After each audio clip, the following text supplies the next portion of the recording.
Welcome everybody to the Governance Evaluator webinar series. Today we're going to talk about the importance of evaluation, how to use board evaluation to assure board excellence. We want to welcome people from all over Australia today. Today we have organisations from all across Australia. We have organisations from health, independent schools, aged care, community and many other kinds of organisations. Predominantly today we're going to be talking about aged care, but all things apply to all organisations. Today we are really proud to put our webinar on in collaboration with LASA. We're very proud to be now collaborating with LASA, in particular with Brendan.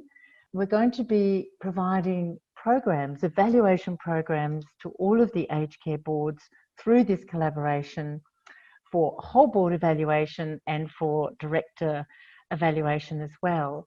And of course, Brendan Moore will be providing our expert convening roles for those very important programs. I'd very much like to welcome Brendan today. Brendan is the General Manager for the Member Services with Leading Age Services Australia and has significant experience in aged care across government and importantly with governance. Brendan's had significant experience lately, particularly delivering his education programs and doing that in partnership with the Governance Institute, which has been tremendous for aged care. So a big welcome to you, Brendan. And I'd like to start our discussion today by asking you to talk to us about what is actually happening in aged care at the moment, making evaluation important.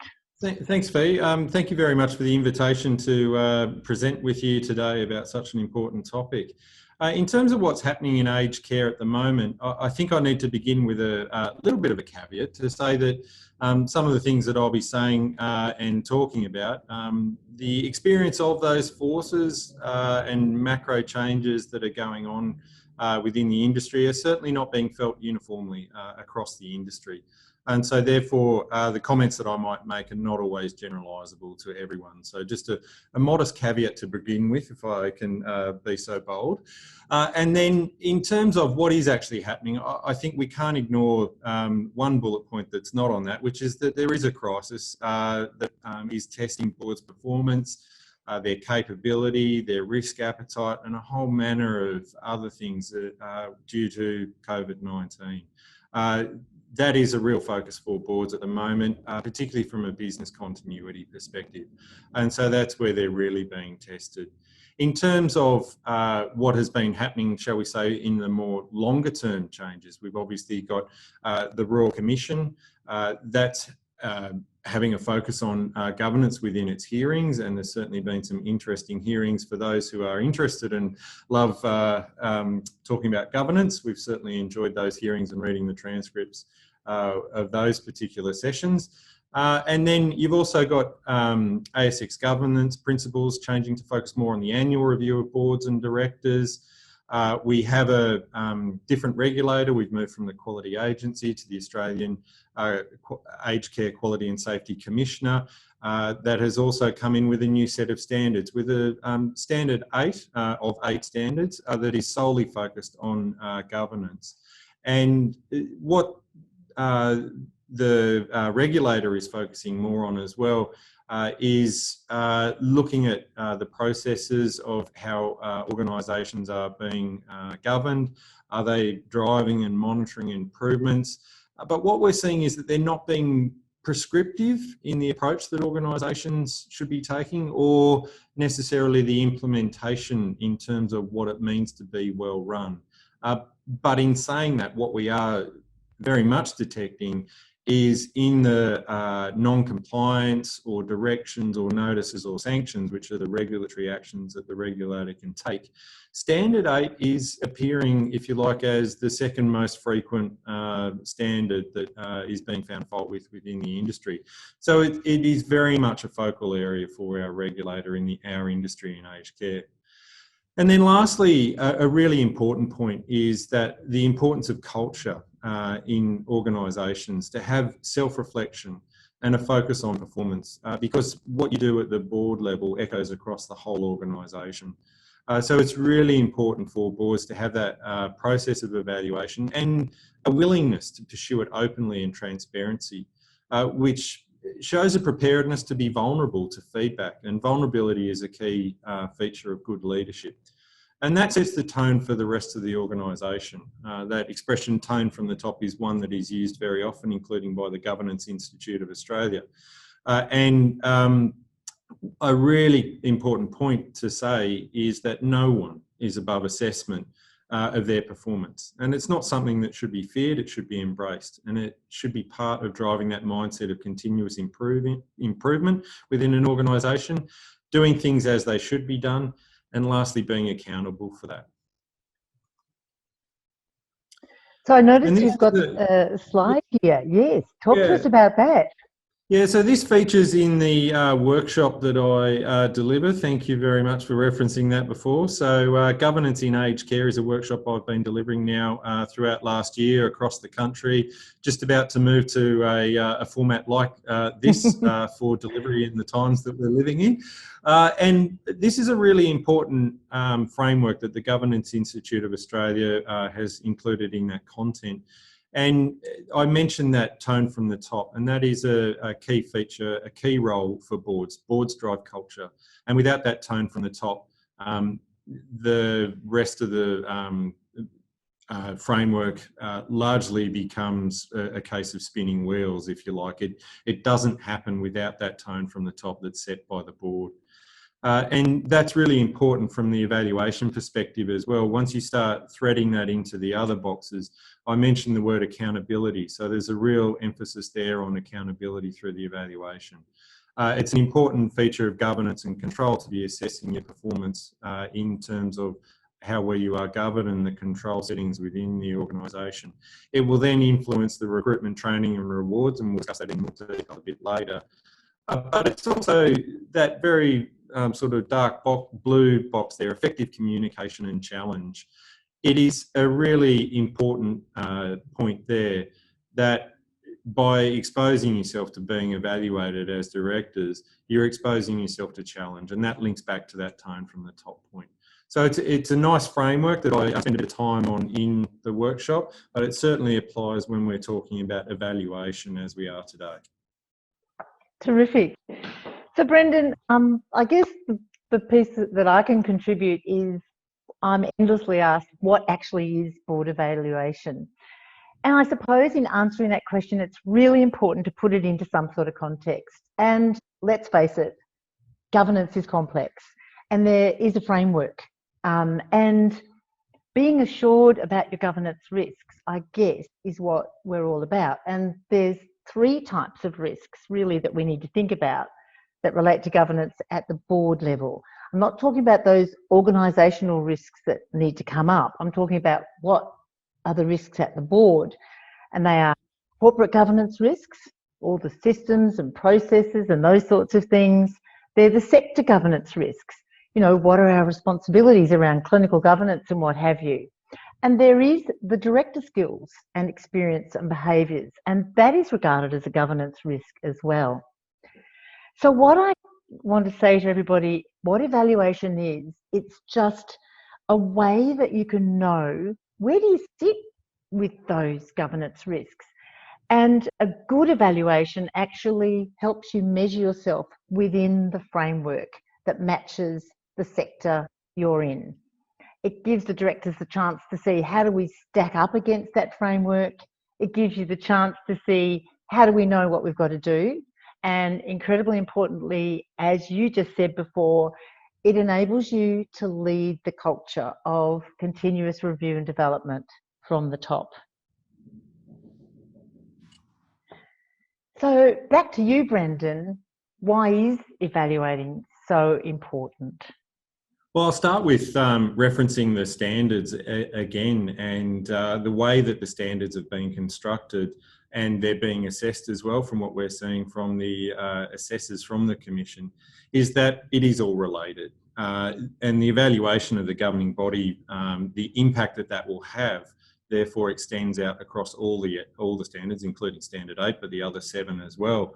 And so there's a tremendous, if you like, benefit from performance improvement at the governance level that will echo across the other standards. So it really, again, I'll say, sets the tone by doing so. And also, you've got that important focus on continuous review and development. Our CEO often says a comment about, if the world's changing around you faster than you're changing, then you're going backwards. So you need to be in that mindset of continuous review and development. And that needs to happen within that integrated model of whole of organisation governance and some of the elements that you just discussed around your corporate governance plan, your strategic plan, business plan, your risk settings, your succession planning and those kind of things. So it needs to be integrated within that. Then you've also got the opportunity for discussion and focus about what matters. I think in terms of a lot of the interactions I've had with boards, and I would suggest it's probably not endemic to aged care, it cuts across all industries as well, is that too often boards can get involved in matters that they shouldn't be. And one of the expressions that is often used is that directors should have their noses in but their fingers out.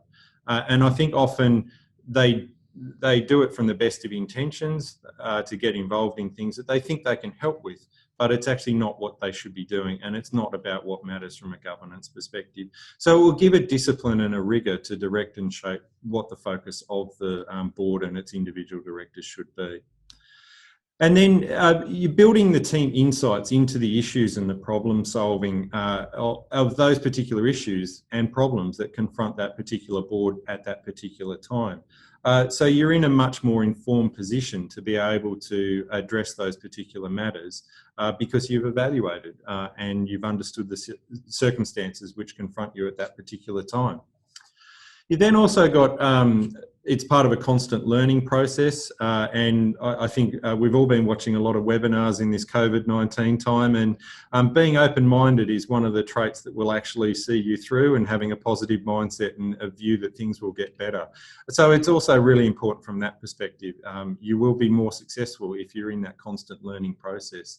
And it's also important in that learning process, you're gradually understanding each other as directors and where other directors are coming from, and then being in a position to make the right decisions as a consequence of the information that becomes available to you through the evaluation. The next point is around trends and benchmarking, and I think one of the things that the aged care industry has been doing very well is benchmarking itself against each other.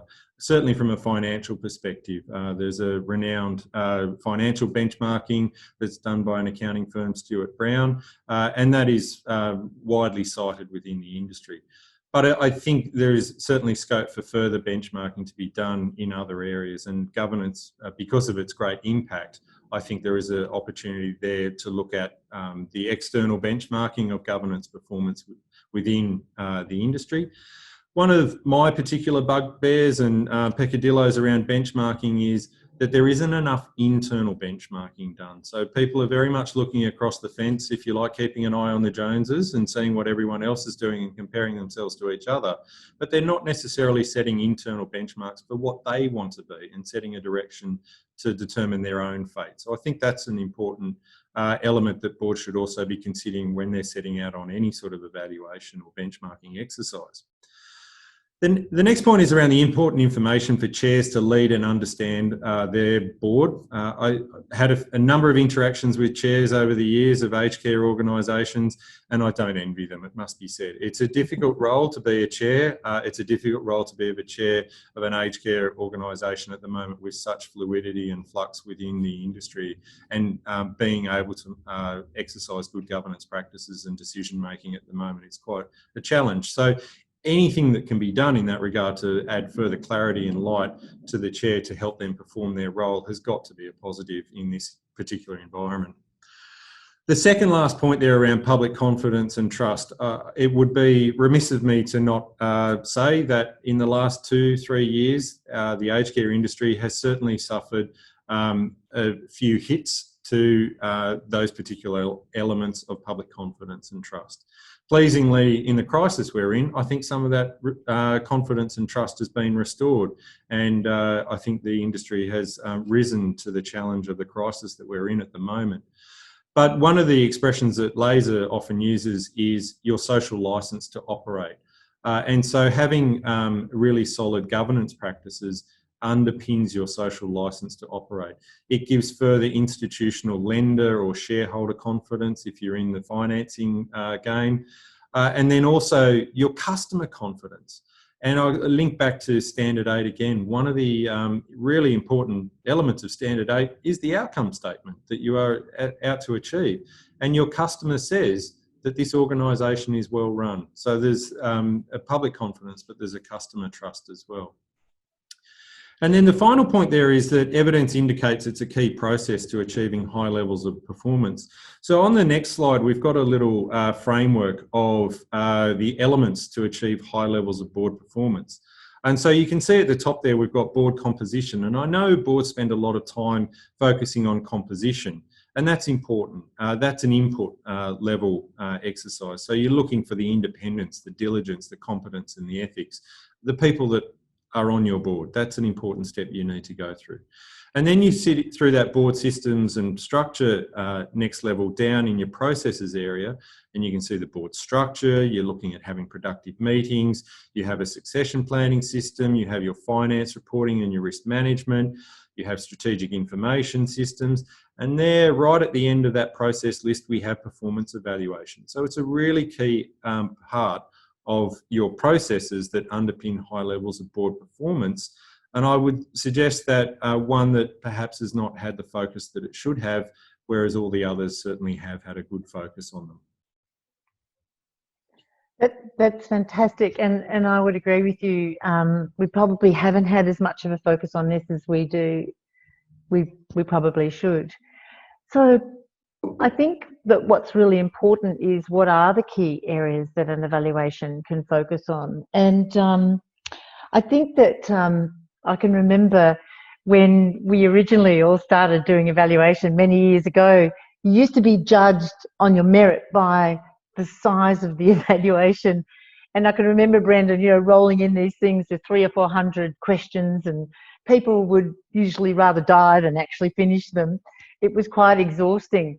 But now I'm really pleased to say we're in a different era and things have improved out of sight, and they are much more focused, much more, you know, valuable things that we do use for evaluation now. And I think the things that evaluation focus on now are very important. They focus on corporate governance, which is, as you've been saying, strategy, risk, all those sorts of things. But incredibly importantly, at our peril, do we not include sector-specific governance questions as well? In other words, in aged care, in health, it's all around clinical governance. Those special things that happen in your sector that matter at the boardroom table as well. We need to have a healthy review of our systems and processes right through the board committees. How do our papers look when they come up? What are the systems that we have for actually monitoring at a board level? We also really must include culture and people's behaviours. We've all seen all too often in all the most recent royal commissions and prudential inquiries, particularly those into the bank, that at the end of the day, they had rooms full of policies and procedures, but it was about people's behaviour. And last but not least, a really important inclusion that I think you and I are very happy about, Brendan, is it's the individual director as well. They need to have a process that's just specially to help them. So what do you think we actually can get out of evaluation if it's done well? What are some of the good things that happen in the board? Well, I think firstly, I just again start with a reminder for participants and those who are on the line that are not from the aged care industry. The context for most aged care governing bodies is that they are community-based organisations, not-for-profits, or family-run private businesses. And so in both those cases, it can be quite hard to have open and honest conversations about assessing performance when one of your fellow directors could be your father, your mum, your son, your daughter, an old school friend that you've known for 50, 60, 70 years. And it could be the solicitor in town that handles your personal matters, so you don't want to say too much to them. So, look, human nature is such that we'll find it hard to have those kind of difficult conversations without some sort of supporting evidence that is, if you like, independently derived and provided.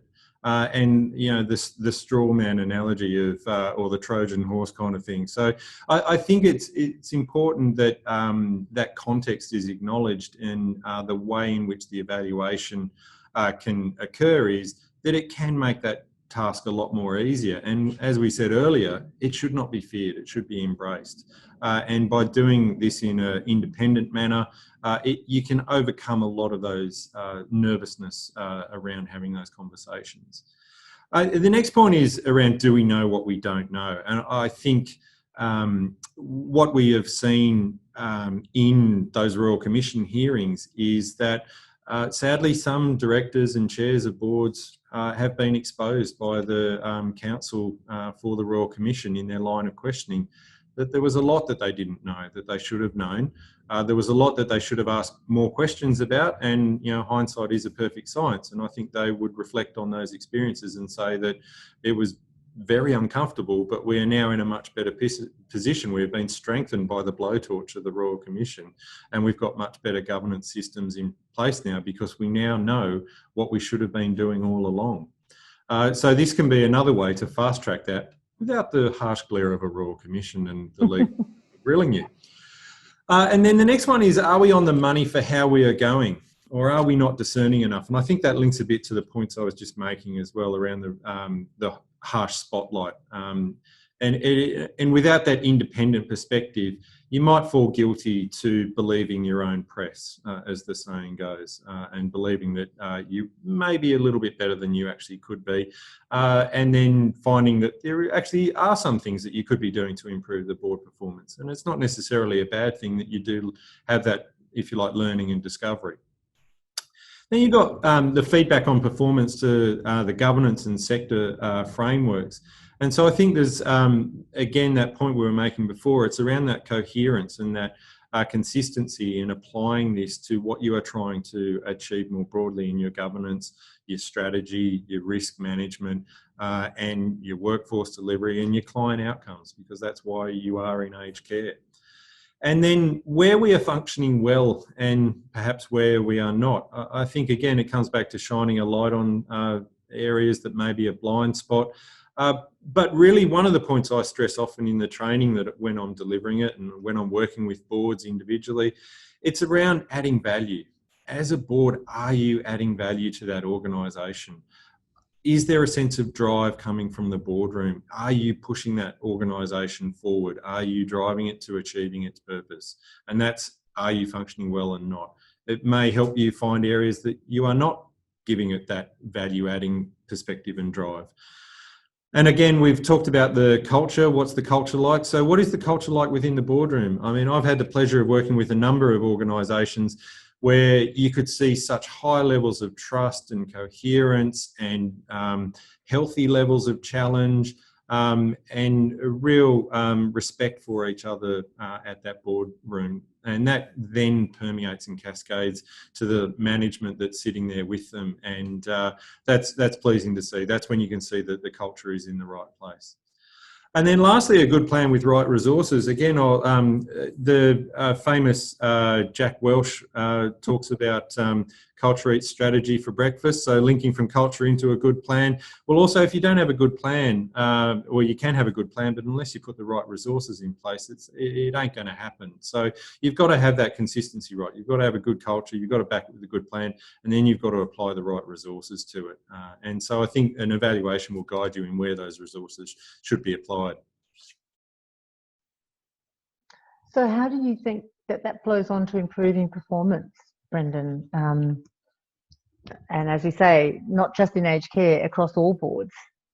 that's So what we're after, yeah. yeah, so you're starting out from that perspective of culture. Again, we begin with culture. You're setting that culture of teamwork, the collaboration, and the points I was mentioning before. You're looking at a positive critical attitude, that testing of ideas, an effective challenge, and also group and personal accountability for the decisions that were reached at that board level. And so that's really important also in terms of achieving the purpose of the company. And I'll come back to that point, purpose, purpose, purpose. And then we've also talked about bringing discussions about the issues that matter to the fore rather than avoiding them or rather than also getting sucked into issues that are not that important and should not be a focus. And so that also can help chairs particularly create a team approach around the discipline around solving those particular issues that matter. And then you bring that perspective to bear on particular issues. You're limiting the tunnelling, which is where you go down the rabbit hole of focusing on things and neglect potentially other areas. It's really important to have a broad perspective at the board table rather than just focusing on one narrow issue at a particular time. So, you know, an example of that is whilst we are in a crisis at the moment and boards absolutely should be focusing on business continuity, they should not be neglecting the strategy, the longer term perspective for that particular organisation. And we've talked a little bit about the individual directors. So the benefit of them is that they will get individual feedback as well as that collective feedback about the whole board.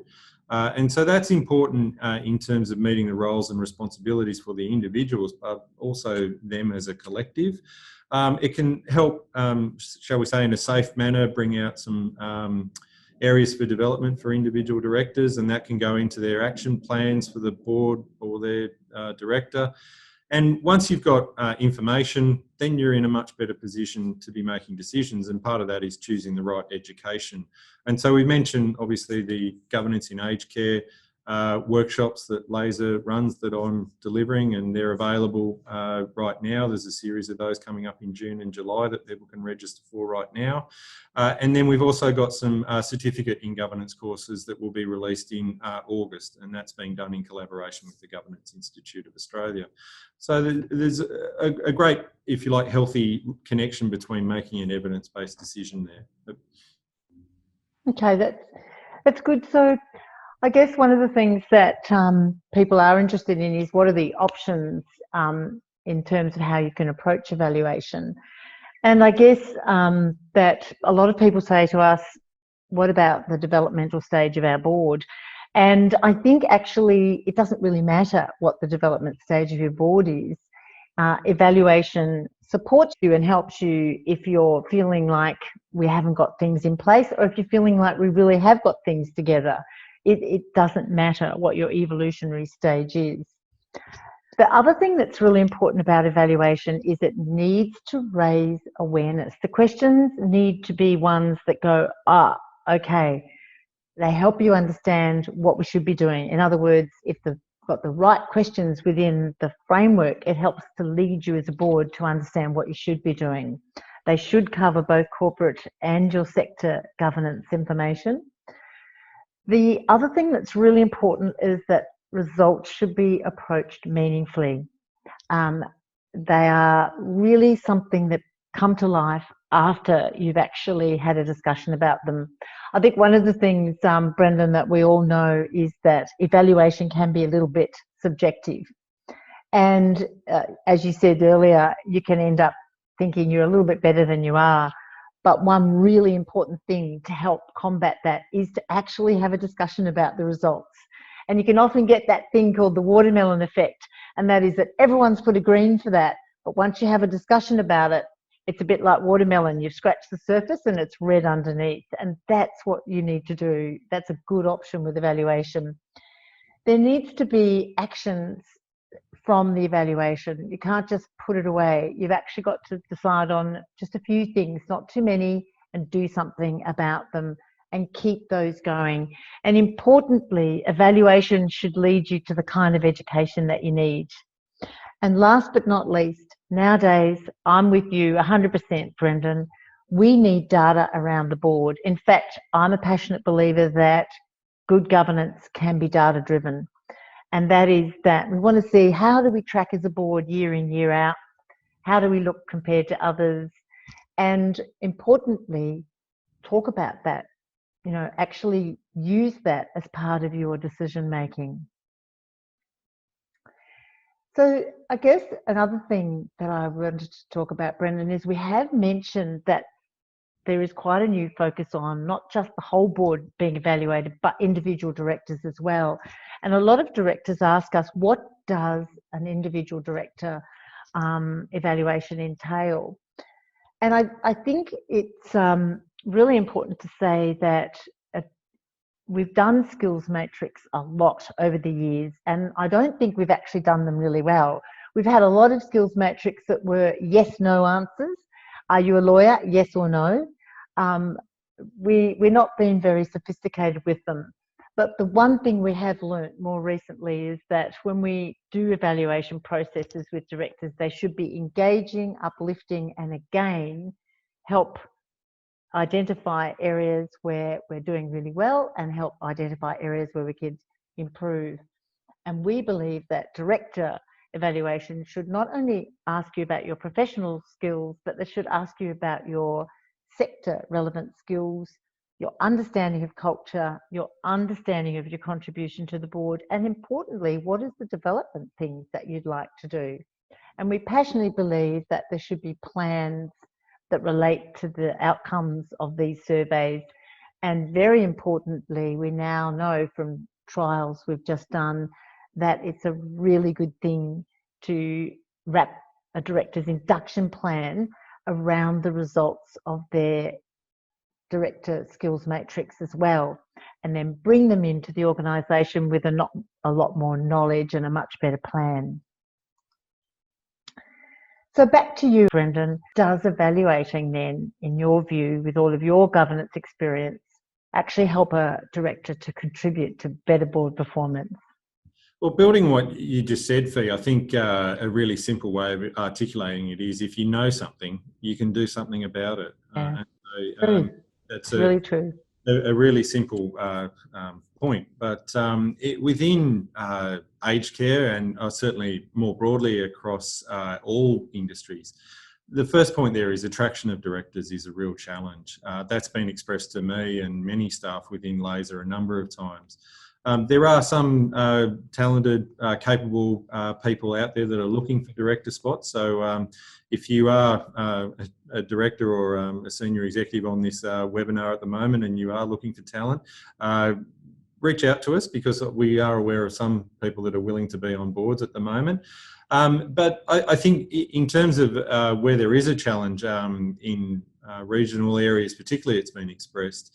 I think now boards are also starting to work out, well, they don't actually necessarily have to meet in person. So that's possibly a positive to come out of this crisis that we're living in, is that people are learning to operate in the manner in which we're communicating now, and they can actually run board meetings this way. And I know the Governance Institute of Australia has provided some guidance on how to run board meetings not physically present with each other.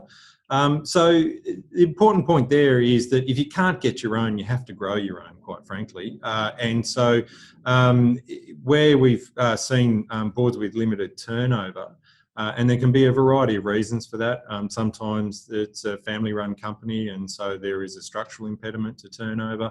In other cases, there's not been a real availability of directors, and so I've seen stories of organisations with 3 directors with a combined service of over 100 years. And so there are obviously some healthy levels of turnover, and there's a need to develop skills in those directors, even if they've got 33 years average service between them. So that's a really important, being able to address that skills development when you can't renew for a variety of reasons.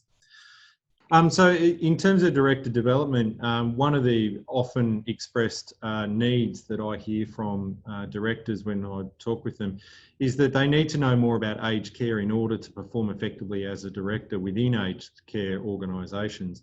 So it's been really pleasing over the last couple of years to see more directors attending our national conferences and our state conferences, and hopefully they are also participating in the large number of webinars that are now being delivered as well to support them in terms of improving their knowledge around aged care. In terms of the next point, you're obviously going to have more confident, engaged and inducted directors if they are supported from the outset and they know where they need to invest their energies and pursue further development. And that connects into your highlighting areas for boards and directors to build their capabilities in. And certainly, as I was mentioning before, one of those has been knowledge of aged care. There's certainly been a focus on accountants and lawyers. And so we've got that finance and the legal side generally covered, but there's a lot of other areas that organisations are now starting to realise we actually need to build capabilities in other particular areas within our directors. And third last point there is highlight responsibilities for individual directors. And so it's really important that directors know what they are responsible for and what they are accountable for. And so again, the courses that I'm running on governance in aged care and that the Governance Institute runs are really important in terms of articulating what directors need to know and do and what they're responsible for, most importantly. And then that second last point, the cohesive board. I say it quite often when I talk to people that when you have worked in a number of organisations, generally you will have found good governance, mediocre governance and terrible governance sometimes if you're quite unfortunate. So you've got a sense of when things are going well in an organisation, it is because there is a cohesive board. There is a really strong but respectful and effective communication and challenge going on between the directors and the management of the organisation. But that is a really important element to have, is a cohesive board. Without that trust and belief and respect in each other, then that kind of won't happen, is what the research indicates. And then the last point is the setting the culture for the organisation. So I began in my opening comments talking about no one is above scrutiny and accountability. And so by the board demonstrating that they are open to scrutiny and performance assessment, then they're also sending a message to every other staff member in that organisation that we are a performing and learning and continuous improving organisation. So it's important from a number of different perspectives there. I think I agree with you wholeheartedly, Brendan. And I guess just finally, before we go to questions, because I can see we've got a few questions there, a lot of people have asked us, what does a structured approach to board evaluation look like? In other words, what's our recommendation? And I guess our recommendation is that there's a magic number and it's 3 years. What we've learned and what we've know after many, many years of doing this is that this stuff doesn't just happen overnight, that a culture of ongoing evaluation is something that we all need to work on and be prepared to sort of keep doing the same things over and over each year and doing some different elements of it each year. And so a structured approach could be that we fully recommend that boards consider doing both evaluations. And that means looking at themselves as a whole, but also as individuals, building the director development plans in the first year. In the second year, look at the corporate governance things. And in the third year, the chair lead them through the board evaluation process. By then, everyone's got a lot more confidence and feeling really good about the processes. So I guess finally, what I'd just like to ask you, Brendan, have you got any sort of final comments or tips that you'd like to give us? And then we might actually bring up some of the questions that people have been asking today. Yeah, so again, just a reflection from experience within the aged care industry is that the people and the governing bodies themselves are primarily comprised of people that have, done the role from a voluntary perspective, a commitment to the purpose of the organisation, or the passion, the commitment to the cause, or if it's a small family-run business, their name is on the logo at the front of the home or the home care service. And so they have often done it out of the goodness of their heart, and there hasn't been too much investment back in them. And one of the reflections I've had in the last couple of years in working with LASA is that, and I can certainly see it from the regulator's perspective in their focus on governance, is that one of the greatest impacts you can have on an organisation is spending a dollar at the board level. So an investment in your directors and investment in the governing body as a group will reap a good return on investment from what I have been able to glean from those who are running well and successful. They're investing in their governing bodies and their individual directors, and they're seeing a return on that that's cascading throughout the whole organisation. And so I would suggest that for the industry, it's time to start investing at that top level at the board table. That's good, Brendan. Thank you. So we've got a couple of questions, and if you're ready, I'd like to ask you. I think this is a really good question. It's not uncommon in not-for-profits in particular for boards to be very uncomfortable with follow-through. Board members don't contribute, they behave inappropriately, or don't meet other performance measures, and discipline is not done well. In other words, those directors aren't sort of spoken to, or things aren't done about it.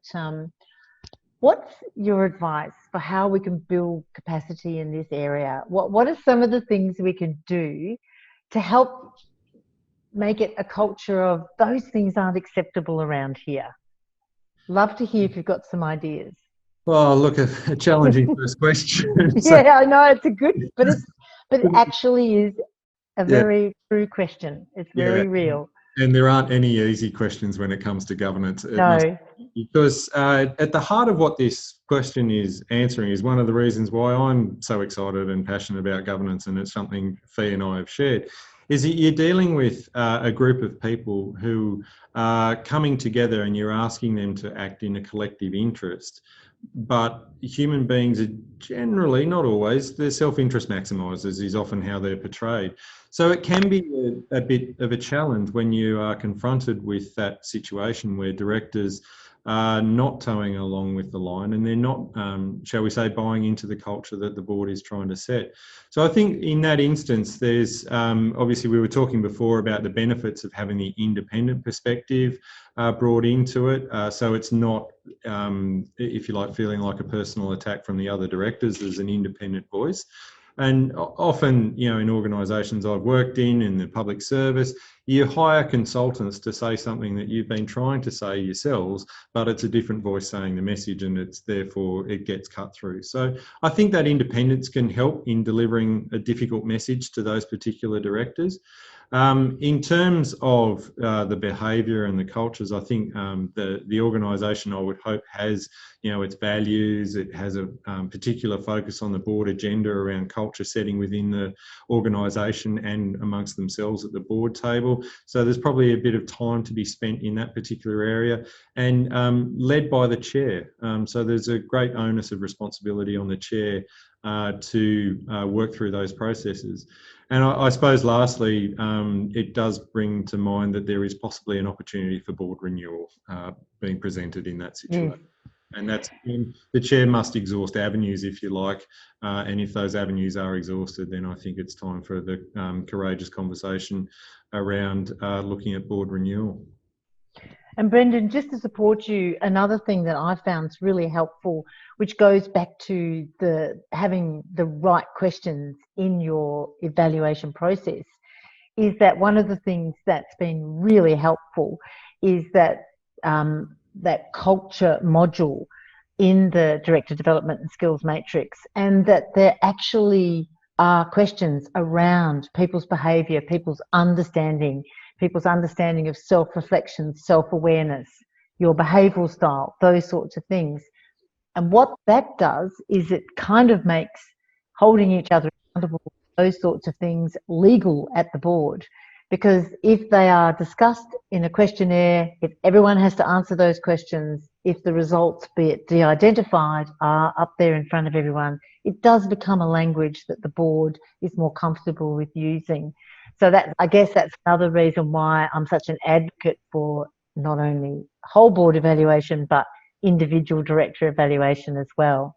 So that could be a safe way to help them come to the conclusion themselves. by giving them information in a respectful manner that is not at the board table, that is delivered in a one-on-one conversation so that they can come to the conclusion themselves rather than a hostile sort of perhaps antagonistic way. So that's certainly a benefit of a different approach to that issue. And lastly, just quickly, there's another really good question about, and I'll answer this, Brendan, what are some examples of data collection and annual trends for boards? Well, just to help you, in 2019, about 100 boards were part of the benchmark. And some really good examples were that for the second year in a row, key stakeholder engagement was the #1 issue that directors identified they didn't do well. Risk management, knowing what the top risks of the organisation were and getting good reports about those was #2. So there's some very good examples of data collection and annual trends, and we'll make sure that you get a copy of those and an opportunity to see where those sit. After this, you'll be followed up after our presentation today, and I'll make sure that everybody gets some information about that, seeing as that was an important question that was asked. We might just quickly move on from questions now, and those whose questions we haven't answered, we will make sure that we follow up with you. But I'd just like to finish up by saying that following our session today, we are going to have a demonstration, which I invite anyone who can to stay on. We'll certainly be sending everybody a copy of this webinar and also of the demonstration. And last but not least, we just want to thank you so much for coming and listening with us today. We have thoroughly enjoyed talking to you about this incredibly important subject around how does evaluation help you to be assured of governance excellence. And Brendan and I would sincerely welcome anybody's follow-up questions. If you want to email us or anything, we would just be absolutely delighted. And thank you, Brendan, for coming and talking with us today. And we are so excited about our collaboration together. Thank you, Fee. It's been a great opportunity to share some insights about what I've been experiencing in my work with directors and senior management in the area of governance, and certainly an area obviously of great focus for many at the moment, but one obviously where a lot of impact can be made for, if you like, a small investment compared to other areas. That's absolutely lovely, and thank you very much.